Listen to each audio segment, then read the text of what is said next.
Venezuela has the highest proven oil reserves of the world, but it is one of the worst affected countries from hyperinflation, with inflation exceeding 1,000,000% by 2018.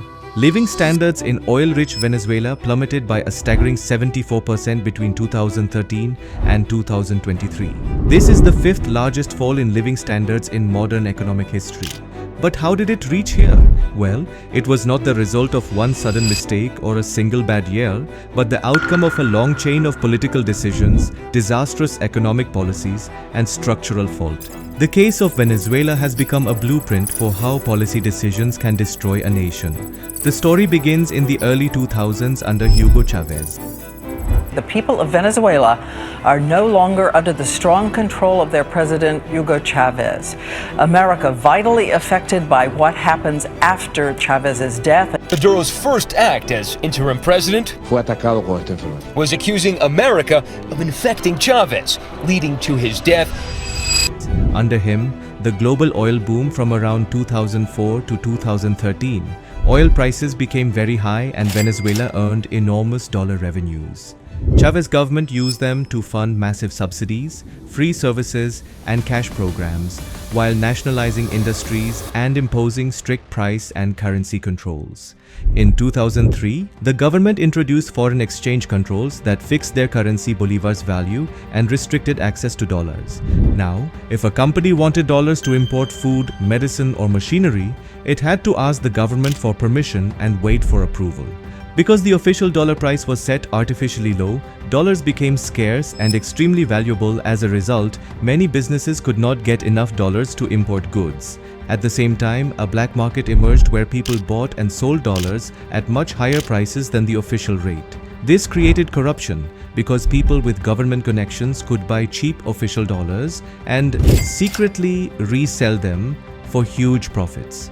Meanwhile, Venezuela's oil company PDVSA was increasingly used as a political tool rather than a professional energy company. Experienced engineers and managers were fired after a major strike in 2002 to 2003, and oil revenue was diverted directly into government spending instead of reinvestment. After Chávez's death in 2013, Nicolás Maduro inherited this fragile system just as oil revenue collapsed. By 2014, inflation had already reached around 70%, the highest in the world, largely because goods were scarce and the bolivars was overvalued. Instead of cutting spending or reforming the system, the government chose to print money to cover budget deficits and maintain subsidies and wages. That was the key reason Bolivar rapidly lost its value.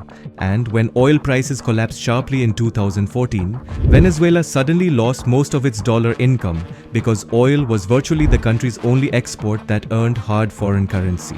Since Venezuela relied on oil for about 95 to 96% of its export earnings and a large share of government revenue, this price plunge cut the amount of foreign currency it earned by more than half, almost overnight.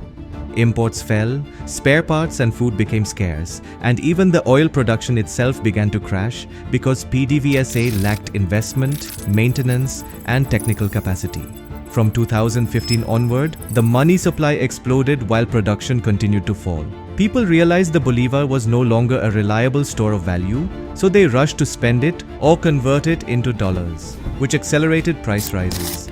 The black market exchange rate collapsed far faster than the official rate, and prices in real life followed the black market, not government decrees. By 2018, inflation exceeded 1,000,000%. Banknotes became nearly worthless. Salaries lost value. But as I told you, Venezuela has massive oil reserves which caught the eyes of foreign giants like US, Russia, and China. Venezuela has taken large oil-backed loans from foreign countries like China, repaid not in cash but in crude shipments. These kinds of arrangements allowed the government to bypass dollars. And that was a challenge to the US petrodollar system. And that eventually became one of the key reasons why US attacked Venezuela and arrested its president Maduro.